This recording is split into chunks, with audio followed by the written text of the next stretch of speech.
दोस्तों, मेरे YouTube channel पर आपका स्वागत है। आज जैसा कि आप मुझसे बखूबी परिचित हैं, पहले भी मैंने अपने चैनल के माध्यम से बहुत सारी ऐसी जो है घटनाओं का उल्लेख करते हुए घटनाएं शेयर की हैं, आपको बताया, आपको जानकारी दी है। आज फिर से मैं एक नई घटना को आपके सामने प्रस्तुत करने जा रहा हूँ, जिसका अनावरण हमने किया था। और घटना है जनपद गौतम बुद्ध नगर नोएडा की। वर्ष है 2015। दोस्तों, घटना एक इंडियन गैस एजेंसी के मालिक से संबंधित है। आप जानते हैं कि प्रतिदिन जो है गैस एजेंसी पर गैस सिलेंडरों का आदान प्रदान और भी काफ़ी पेपर वर्क, नए कनेक्शन, ये सब जारी होते हैं, काम होते हैं। उससे उनके आय इकट्ठी होती है, पैसा मिलता है। और वो पैसा जो है समय समय पर वो लोग जो संबंधित जो उनके बैंक हैं उनमें वो लोग डिपॉजिट करते हैं। तो ये उसी घटना से संबंधित है।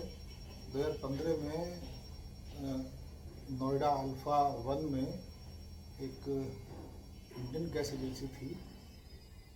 उसके ऑनर करीब 4 या 5 लाख रुपए लेकर वहीं पर कमर्शियल बैंक में एक SBI बैंक है, उसमें वो डिपॉजिट करने आए थे और अपनी 4 पहिया गाड़ी के साथ आए थे। तो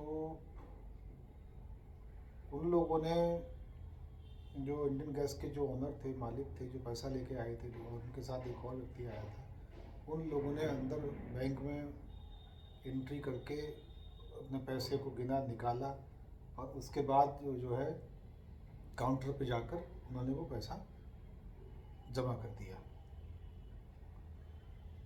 जैसे ही वो जब पैसा जमा करके बाहर आए और जहाँ उन्होंने अपनी गाड़ी खड़ी की थी, उस गाड़ी को देखा तो वो चक्कर लगे, गाड़ी वहाँ से गायब थी, चोरी हो चुकी थी। यहाँ से दोस्तों वो घटना शुरू हुई। इसके बाद जो है एक FIR गाड़ी चोरी के संबंध में थाना बीटा 2 ग्रेटर नोएडा वहाँ दर्ज हुई और इन्वेस्टिगेशन, क्योंकि मेरे क्षेत्र की घटना थी तो इन्वेस्टिगेशन मुझे मिली। तो हम लोग जब इन्वेस्टिगेशन में मैं जब मिली तो मैं घटनास्थल पर पहुंचा जहां से वो गाड़ी चोरी होना बताया गया था। तो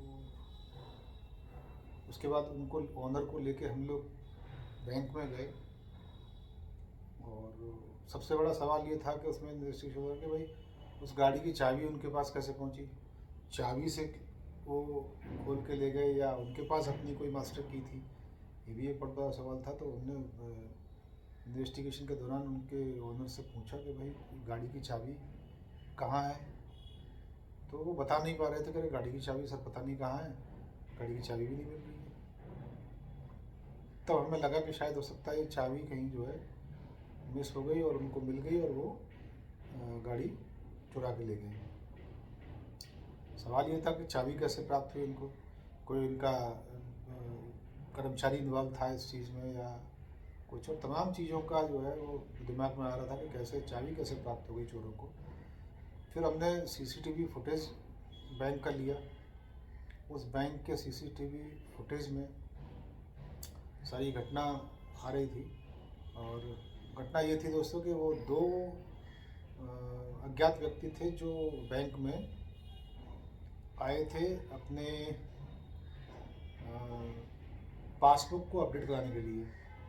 और उन्होंने देखा कि जब ये लोग पैसे गिन रहे थे, पैसे निकाल रहे थे, तो जेब से चाबी गिर पड़ी। इनका ध्यान ही नहीं था। उन लोगों के दिमाग में लालच आया, उसी प्रवृत्ति के लोग थे भी वो शायद, नहीं तो चाबी गिरती तो उनको दे देते। लेकिन उनके दिमाग में ये आया कि चाबी मिल गई है, बाहर गाड़ी होगी, ले जाते हैं, उससे कुछ पैसा ही मिल जाएगा बेच के। वही सब किया उन्होंने, चाबी उठाई और वहाँ से गाड़ी लेके वो फरार हो गए। ये बात तो समझ में आ रही थी इतनी घटना। अब दोस्तों ये सवाल था कि उनको ढूंढे कैसे, कैसे पता लगाया जाए वो लोग कौन थे, शक्ल सूरत सब कुछ नज़र आ रहा था, पर अब उनको तलाश करने का कैसे। कोई भी सीसीटीवी फुटेज में अगर आप घटना आती है तो ये तो समझ में आता है घटना कैसे हो रही है, कौन लोग कर रहे हैं, चेहरा उनका दिख रहा है, चेहरा बंधा हुआ है या कुछ और, लेकिन अब उन तक पहुंचने का एक बहुत बड़ा चैलेंज रहता है कि कैसे उन तक पहुंचा जाए। दिमाग में आया कि ये लोग भी अगर बैंक में आए हैं तो ज़रूर कोई ना कोई कार्य के लिए आए होंगे। तो सीसीटीवी फुटेज लेकर पूरा सीसीटीवी फुटेज का विश्लेषण अध्ययन किया गया और उनकी गतिविधि वाच की गई। तो उस गतिविधि में ये आया कि वो बैंक मैनेजर से कुछ मिले थे, कुछ जानकारी लेते हैं। हम लोग कभी कोई बैंक में काम होता है तो अपने काम के लिए ब्रांच मैनेजर से भी बात करते हैं, करनी पड़ती है, कभी कभी ऐसी परिस्थिति आती है। तो हो सकता है उन दोनों को भी कुछ ऐसा काम था जो मैनेजर से। अब मैनेजर से कितने लोग मिलते हैं, क्या बात की, किस संबंध में आए, अब मैनेजर को वो फुटेज दिखा के उनसे बात की, उनसे कोशिश की जानने की, भाई ये जानकारी प्राप्त हो पाए कि ये लोग क्यों आए थे बैंक में। मैनेजर को ये तो मैनेजर स्वीकार कर रहे हैं कि आए थे, मुझसे बात कर रहे थे, परंतु मैनेजर साहब ये नहीं बता पा रहे थे कि ये क्या बात करने आए थे, उनका बैंक से रिलेटेड कोई काम था या कुछ और था, कुछ समझ में नहीं आ रहा था। जिस काउंटर पे वो लोग पैसा जमा कराने गए वहाँ बड़ा बहुत मशक्क़त करनी पड़ी। वहाँ जो भी काउंटर पे सज्जन बैठे हुए थे जो अपना काम कर रहे थे, उनसे भी पूछा गया कि भाई ये आपके पास आए थे, क्यों आए थे। बहुत ज़्यादा बारीकी से फिर और तलाशा गया, उसको फुटेज को देखा गया तो ऐसा लग रहा है कि कोई पासबुक उनको दी गई थी और उस पासबुक में तब उस जो खिड़की पर जो बैठा हुआ था उसने बहुत दिमाग पर जोर लगा के फुटेज को बहुत गौर से देखा तो उसने बताया कि सर ये पासबुक अपडेट कराने के लिए आए थे। अब कौन लोग थे, क्या खाता नंबर था, क्या पता था, ये फिर एक नया चैलेंज। इतना पता चल गया सीसीटीवी फुटेज से और उस बैंक कर्मचारी से कि इन लोगों ने जो है पासबुक अपडेट कराई थी। अब पासबुक किसके नाम की थी, अब इसका पता लगाना बहुत ज़रूरी था। फिर साहब उस तरफ ध्यान गया कि कैसे अब इसको ये ट्रैक करें कि किसकी पासबुक थी। तो हमने जो सीसीटीवी फुटेज का और बारीकी से अध्ययन किया तो उसमें जो टाइमिंग आ रहा था, उस टाइमिंग के बीच में हमने फिल्टर किया वो टाइम और उनके खिड़की पे खड़े होने का टाइम और बैंक में चल रहे टाइम को पूरा जो है हमने उसका अध्ययन अध्ययन किया और उतना टाइम निकाला और उनसे ये पूछा गया कि आप ये बताइए कि इस टाइम के बीच में ये लोग जो जितने भी लोग इस खिड़की पे आए हैं उनका डाटा क्या मिल सकता है कि अपडेट किस किस की पासबुक अपडेट हुई है।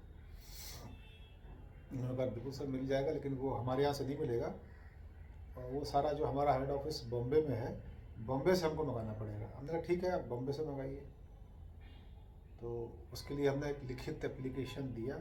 सीसीटीवी फुटेज में जो समय आ रहा था उस समय का पूरा हवाला देते हुए हमने बैंक को रिक्वेस्ट किया कि इस टाइमिंग के बीच में कितने लोग इस खिड़की पर आए और उन्होंने जो पासबुक अपडेट कराई उसका पूरा ब्यौरा हमको चाहिए। तो ब्रांच मैनेजर ने बताया कि साहब 6 से 7 दिन लग सकते हैं क्योंकि हम लोग यहाँ से रिक्वेस्ट भेजेंगे बॉम्बे, बॉम्बे से फिर हेड ऑफिस से पूरा उसका डिटेल आएगा और क्योंकि प्रतिदिन काफ़ी संख्या में पासबुक अपडेट होती हैं तो वो जो है आपको मिल जाएगा। 7 दिन तक हमने इस चीज़ का वेट किया, इंतज़ार किया कि बॉम्बे से वो सूचना आ जाए। लगभग 7 दिन के अंदर अंदर वो जो सूचना जो हमने मांगी थी कि कितने लोगों ने उस खिड़की पर उस टाइमिंग के बीच में अपनी पासबुक अपडेट कराई है वो बताइए सब, वो मिल गई हमको। अब उसमें भी ये बहुत बड़ा एक वो था कि क्लियर नहीं, क्योंकि सेकंडों में मिनटों में अंतर आता है। किसको ये देखा जाए कि एकदम से एग्जैक्ट जो कौन व्यक्ति था उस टाइमिंग पर, ये भी एक प्रश्न चिन्ह था कि कैसे हम लोग उसको ढूंढें, चैलेंज था। उस जो डिटेल जो आई थी उससे हम लोगों ने उसको 2-3 उस टाइमिंग के बीच में 2-3 ऐसे लोग थे जो हमने निकाले, और निकालने के बाद उनकी जो है हमने वेरिफिकेशन करना शुरू किया कि भाई ये पता लगाते हैं। और उसमें एक विशेष था, एक गाज़ियाबाद का एक एड्रेस आया था उसमें। तो हम लोग वेरीफाई करने गाज़ियाबाद गए, विजयनगर गाज़ियाबाद में विजयनगर एक जगह है, वहाँ पर वो उसका एड्रेस आया था। तो हम लोग वहाँ पहुँचे, उसका पता लगाया तो पता चला वो किराए पे रहते थे और उन्होंने खाली कर दिया है।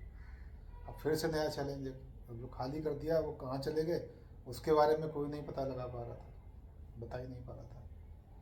उसमें जो नंबर जो था, अब उस नंबर को हम लोगों ने ट्राई किया, नंबर स्विच ऑफ जा रहा था। फिर हम लोगों ने दिमाग लगाया कि शायद ये नंबर अब बंद कर दिया इन्होंने, और हो सकता है इसी घटना के बाद बंद कर दिया हो, घटना कारित हुई है तो उनको शक हो कि शायद हम पकड़े न जाए, तो मोबाइल भी बंद हो गया। हमने CDR जब उसका निकलवाया तो बिल्कुल हम लोगों का संदेह और बढ़ गया, क्योंकि मोबाइल उसी दौरान बंद हो गया था।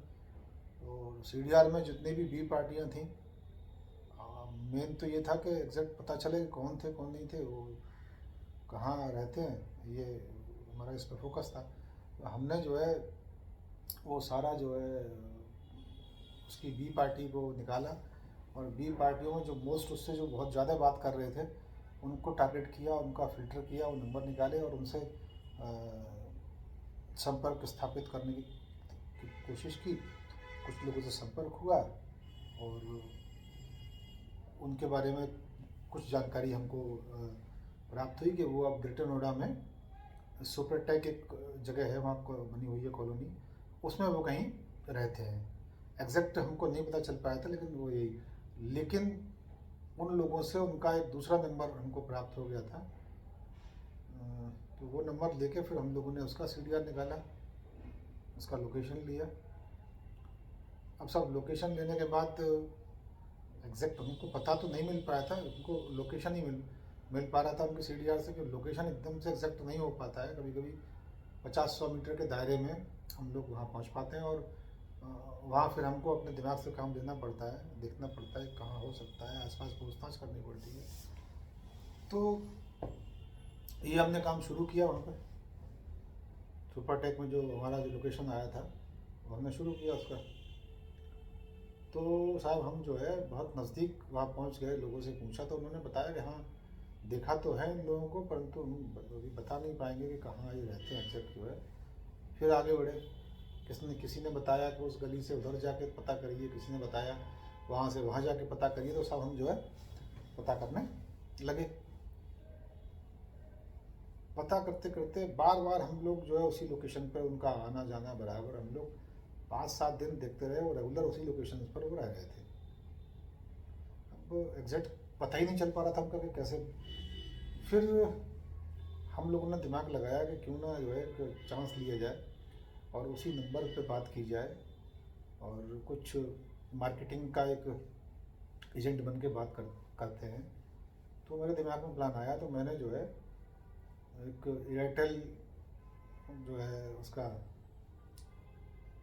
वहाँ एयरटेल की तरफ से बंदा जो है, जैसे वो लोग सिम वेरीफाई करते हैं अपनी, हमने वही तरीका निकाला कि हमने जो इसकी सिम है इसका वेरिफिकेशन कर लेते हैं। हमने बताया कि मैं इस तरह से बोल रहा हूँ और एयरटेल से आपका सिम वेरिफिकेशन होना है। तो वो हमारी बातों में आ गए, उनको लगा कि हाँ बात सही है भाई, ये नंबर भी है और बात भी कर रहे हैं, और एयरटेल के बंदे हो सकते हैं, सिम हमने अभी लिए।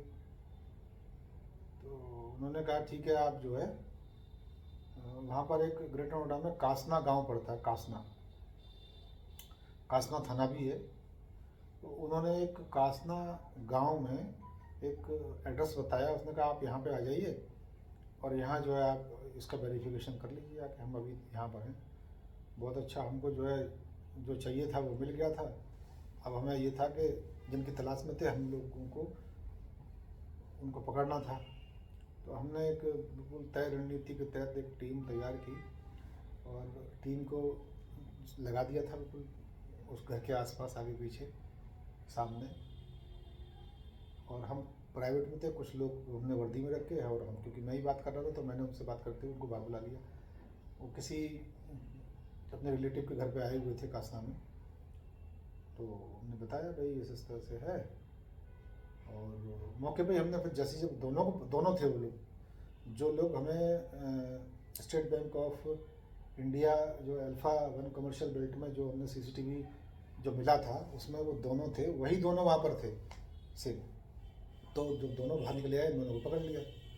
पकड़ने के बाद हमने पूछताछ की कि भाई ये बताओ, वो पूरी घटना के बारे में हमने पूछा कि बता गाड़ी बताओ कहाँ पर है जो तुमने चोरी की। तो पहले थोड़ा बहुत वो उनको लगा कि हम लोग सादा वस्त्रों में थे कि अरे आप क्या बात कर रहे हैं कैसे। हमने तब तक हमने जो है अपने जो और बंदे थे जो वर्दी में उनको बुला लिया, वो आ गए।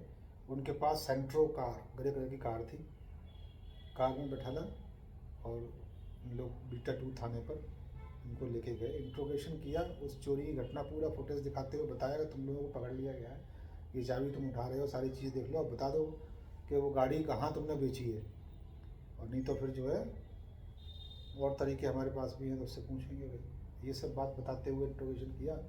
वो समझ गए कि सारी घटना जो है सीसीटीवी फुटेज में अब आई गई है, तो अब जो है झूठ बोलने से तो कोई फ़ायदा है नहीं है। तो लिहाजा जो है उन्होंने सारी घटना को बताते हुए और ये भी बताया कि गाड़ी कहाँ पर है। वो उन्हीं के निशानदेही पर जो है हम बुलंदशहर में एक जो बुलंदशहर जो क्या बोलते हैं चौराहा पड़ता है मेन, जो है नाम भूल रहा हूँ, नाम नहीं याद आ रहा, तो वहाँ पर हम लोग पहुँचे। तो वहीं उसी के आसपास जो है एक व्यक्ति को इन्होंने ये कह के भेज दिया था कि इनकी गाड़ी है और मजबूरी बस जो है मुझे पैसे की आवश्यकता है, मुझे चाहिए वो गाड़ी। तो उसने कहा कि भाई देखो इनके पेपर जो है आपको नाम कराने पड़ेंगे, गाड़ी आप यहाँ खड़ी कर दो, अगर बेचनी है तो पैसा तो मैं दे दूँगा, परंतु मैं इसका यूज़ तभी करूँगा जब आप इसको नाम करा देंगे। तो एक तरह से गारंटी के तौर पर उन्होंने गाड़ी रख ली थी और उनको पैसा दे दिया था, और उन्होंने आश्वासन दे दिया था कि हम इसको जो है 5-7 दिन में आपको जो RTO चल के और ये गाड़ी आपके नाम करा देंगे। इतने में हम लोगों ने ये वर्कआउट कर ही लिया था। वहाँ तक पहुँच के गाड़ी रिकवर हो गई, गाड़ी बिल्कुल ठीक ठाक उसी कंडीशन में रिकवर हो गई थी गाड़ी। तो गाड़ी लेकर हम लोग नए फोर्स के अपने आए, उन दोनों को लेके आए और उनको जो है चूँकि उन्होंने चोरी की थी तो माननीय न्यायालय के समक्ष जो है उनको प्रस्तुत किया गया, और वो सारा जो है एविडेंस, सीसीटीवी फुटेज, फोटोग्राफ, उनके CDR, मोबाइल, सब कुछ उसमें एविडेंस के तौर पर वो लगाया गया। कोर्ट भी कन्विंस हुई कि हाँ भाई बिल्कुल सत्य घटना है, सही तरह से पकड़ा गया इनको। तो दोस्तों इसमें मैं आपको बता रहा हूँ कि बहुत मुश्किल था पकड़ पाना, क्योंकि सीसीटीवी फुटेज, हम लोग कहते हैं ना सीसीटीवी फुटेज लगाया, अब सीसीटीवी फुटेज में अगर घटना कैद भी होती है तो उसको भी ट्रैक करना बहुत मुश्किल होता है कभी कभी। तो वो बहुत बड़ा काम होता है कि हम लोग कैसे, अब उस तक वो दिख रहा है सब कुछ, घटना दिख रही है, लेकिन उस तक कैसे पहुँचें, कौन व्यक्ति हैं ये जो कर रहे हैं, तो वहाँ तक पहुँचना भी बड़ा एक पुलिस के लिए बहुत बड़ा काम होता है। हम लोगों के लिए भी ये बहुत बड़ा चैलेंज था कि सब कुछ दिख रहा है लेकिन अब उस तक पहुँचे कैसे। तो हम लोगों ने, अब आप यहाँ देख लीजिए, पहले घटना में मैंने आपको बताया था कि हम ATM के माध्यम से जो लड़का लड़की चले गए थे उनको हमने पकड़ा था, लड़के को लड़की को गुड़गांव से। इसी तरह से इस घटना में आप देखेंगे कि केवल एक पासबुक एंट्री, और जानते हैं आप कि स्टेट बैंक में और अन्य बैंकों में कितनी एंट्रियाँ होती हैं, उसको निकाल पाना भी बड़ा मुश्किल काम होता है। ब्रांच मैनेजर, कर्मचारी बैंक के, वो भी नहीं बता पा रहे थे कि कौन है एग्जैक्ट जो है। तो और उन बैंक के पास भी तत्काल सूचना नहीं होती है कि आप तुरंत सूचना ले लें कि भाई किसने ये पासबुक एंट्री, किसकी एंट्री हुई है। ये सूचना भी उनको हेड ऑफिस से मंगानी पड़ती है। तो उन्होंने हेड ऑफिस से ये सूचना मंगाई और हमको मिली, और उसमें फिर हम लोगों ने फ़िल्टर किया, अपना दिमाग लगाया और उससे निकाला कि कौन हो सकते हैं। हम बिल्कुल सटीक वहाँ जगह पहुँचे और वो पूरी घटना जो है वर्कआउट की, और जो चोरी गई गाड़ी थी वो बरामद की दोस्तों। तो बहुत इंटरेस्टिंग, हम लोगों को भी ये जो है वर्कआउट करने में भी बड़ा इंटरेस्ट आता है, बहुत अच्छा लगता है कि हम कोई एक ऐसी घटना को खोल पाए, उसका माल बरामद करा पाए। इससे बड़ी बात हमारे लिए कुछ भी नहीं है। अगर हम बिल्कुल वही माल जो चोरी गया था वो हम रिकवर कर लेते सेम, तो बहुत बड़ी बात है ये पुलिस विभाग में कि किसी बंदे की चीज़ चोरी गई उसको मिल जाए, उससे बड़ी उसको खुशी नहीं है। और हमारे लिए भी यही है, इसी के लिए हम लोग जो है ये काम करते हैं। दोस्तों, बहुत इंटरेस्टिंग घटनाएं मैं आपको बताता हूँ। उम्मीद यही करता हूँ कि आप लोग हमारे चैनल को जो है सब्सक्राइब, लाइक और शेयर करें, बेल आइकन दबाना ना भूलें। ये हम लोगों को भी, मुझे भी जो है अच्छा लगता है कोई हमारे काम को सराहे। कमेंट भी करें आप लोग जो मैं घटना बता रहा हूँ, और आप सोचें क्या संभव है जो मैं बता रहा हूँ ये सही बात, ये घटना ऐसे खोली है हमने कि नहीं खोली, आप भी इसका मंथन करें, इस पर देखें। हर चीज़ की एंट्री होती है बैंक में, आप जो भी काम करने जाते हैं, जो है इलेक्ट्रॉनिक जो काम होता है उस सब का पता चल जाता है। बस आपके दिमाग में होना चाहिए कैसे इसको वर्कआउट करना, कैसे निकालना है, तो आप चाहे तो सब कुछ खोज सकते हैं। हमने कई ब्लाइंड मर्डर खोले हैं जिसमें ये संभावना नहीं थी कि किसने व्यक्ति का मर्डर किया है, और हम लोग किस तरह से हम लोग खोले हैं, हम वो भी आपको आने वाले उसमें बताएंगे। तो दोस्तों, मेरा बस आप लोगों से यही निवेदन है कि जो मैं आपको घटना बता रहा हूँ वो स्वयं मेरे द्वारा सारे कार्य किए गए हैं। घटनाओं को खोला गया है और उसकी रिकवरी की है। आपने कई ऐसे यूट्यूब में चैनल देखे होंगे जो औरों की घटनाओं को एक अपनी तरह से वो प्रस्तुत करते हैं, अपनी चीज़ों को लेके आते हैं, और मैं खुद ही अपनी घटनाओं के बारे में आपको बता रहा हूँ जो बिल्कुल रियल है, और जैसे मैंने खोला है वैसे ही मैंने आपको बताया है। तो इसीलिए मैं आपसे उम्मीद करता हूँ कि हमारे चैनल को आप जो है लाइक सब्सक्राइब करें, बेल आइकन भी दबाएं और इसको शेयर भी करें, जिससे हमारी बात, हमारी जो बातें जो मैं आपको बताता हूँ, जो जानकारी देता हूँ, जो घटनाओं के बारे में बताता हूँ, वो और लोगों तक भी ये चीज़ें पहुँचे। धन्यवाद दोस्तों। आने वाले समय में फिर आपको और एक नई घटना के बारे में बताऊँगा। धन्यवाद।